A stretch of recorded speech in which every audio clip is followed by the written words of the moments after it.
بسم اللہ الرحمن الرحیم۔ میرا نام شاکر عمر گجر ہے۔ میں ڈیری اینڈ کیٹل فارمرز ایسوسی ایشن پاکستان کی نمائندگی کرتا ہوں۔ میرے ساتھ ہمارے مرکزی نائب صدر محمد انیس صاحب ہیں، اور آج میں مخاطب ہوں ministry of national food security and research سے، چاروں صوبوں کے محکمہ لائیو اسٹاک سے۔ میں یہ کہنا چاہوں گا اپنے تمام متعلقہ اداروں کے جو سربراہان ہیں، جو متعلقہ اتھارٹیز ہیں، بشمول پرائم منسٹر آف پاکستان، دیکھیں اب سنت ابراہیمی ادا کرنے کے لیے یقینی طور پہ ملک بھر سے مال مویشی لے کے کراچی بیوپاری اور کسان آتے ہیں، اور ہمارے جو صارف ہیں، جو شہری ہیں، ان کا شکوہ کہ جی مویشی کوئی 5 لاکھ روپے مانگ رہا ہے، کوئی 4 لاکھ روپے مانگ رہا ہے، وہ کسانوں کا قصور نہیں ہے۔ میں آپ کو بتا دوں، ہم بارہا چیختے رہے، چلاتے رہے کہ جی بھینس مہنگی ہو گئی ہے، بھینس 6 لاکھ کی ہو گئی ہے، خدا کے لیے ادارے کچھ کریں۔ تو میں آپ کو بتاؤں کہ ڈے اولڈ کٹڑیوں کی چھوٹے بچوں کی سلاٹرنگ، مادہ جانوروں کی سلاٹرنگ، یہ جو جانور مہنگا ہوا ہے، اس کے پیچھے یہ تمام عوامل کار فرما ہیں۔ یہ صرف کراچی میں نہیں، حیدرآباد، پنجاب بھر میں تمام جگہوں پہ گورنمنٹ نے ایسی کوئی پالیسی نہیں دی کہ کسان کو وہ ترغیب دے سکیں کہ وہ چھوٹے بچے کو پالیں۔ دودھ کی قیمتیں کاسٹ آف پروڈکشن کے مطابق نہیں دی جاتی۔ اگر جو کٹا دودھ پیتا ہے 3 لیٹر روزانہ اگر وہ دے دی جائے تو ہماری ایوریج پروڈکشن 5 لیٹر رہ جاتی ہے، اور یقینی طور پہ دودھ پھر 400-500 روپے لیٹر ہوگا۔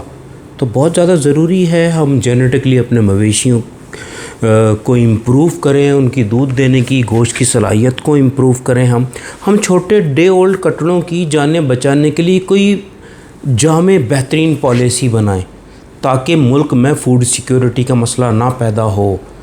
دیکھیں، یہ ایک پیمانہ ہے، بقرعید جو آئی ہے، یہ ایک ترازو ہے جس میں تمام ادارے تل رہے ہیں، تمام کسان تل رہے ہیں کہ جانور کیوں مہنگا ہے، کیوں 5-5 لاکھ کا جانور ہے، کیوں لوگوں نے اپنے گھر کی قربانیاں نہیں کی، انہوں نے حصے ڈالے ہیں مدارس میں یا مل کے قربانیاں کی ہیں۔ اور مزے کی بات پہ آپ کو بتا دوں، آج کراچی بھر کی منڈیاں خالی ہو گئی ہیں اور جانور نہیں مل رہا۔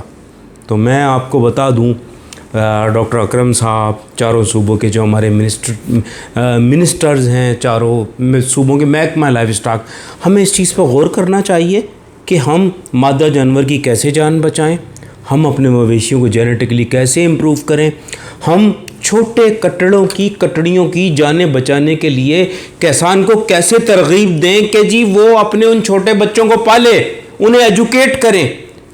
ہماری اکیڈمیا جو ہے، دیکھیں ٹنڈو جام یونیورسٹی ہے، ہماری یواس ہے، arid university, Gomal university, Lasbela agriculture university, Faisalabad agriculture university, ان کے جو فرائض ہیں وہ ادا کریں، وہ چھوٹے کورسز کرائیں، فارمرز کو ایجوکیٹ کریں۔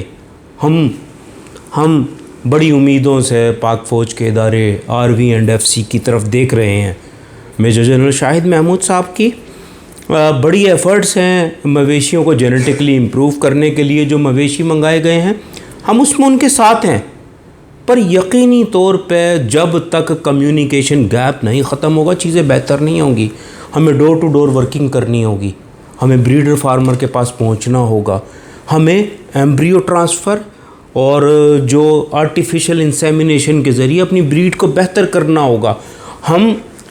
ہمارا تھر پارکر کا مویشی، ہمارا چولستان کے جو مال مویشی ہے، ہم وہاں پہ کوئی کام نہیں کیا، وہاں جانوروں کی بڑی تعداد ہے، پر ہمارے اداروں کی کوئی توجہ نہیں ہے، چھوٹے کسان کو بچانے کے لیے توجہ نہیں ہے، مویشیوں کی جانیں بچانے کے لیے کوئی توجہ نہیں ہے۔ آپ جانور تک اسمگل کر رہے ہیں، جانور ایکسپورٹ ہو رہے ہیں، تو بھائی مقامی ضروریات پوری نہیں ہوں گی تو ہم کہاں کھڑے ہیں؟ گوشت کی قیمتیں کہاں پہنچیں گی؟ دودھ کی قیمتیں کہاں پہنچیں گی؟ تو یقینی طور پہ یہ اداروں کا کام ہے۔ ہمارا جو فرض ہے، اگر ادارے چاہیں گے ہم ان کے ساتھ کام کریں گے، ہم ان کے بازو بنیں گے، پر اگر ادارے نہیں چاہیں گے تو ہم کیا کر سکیں گے؟ جزاک اللہ خیرہ۔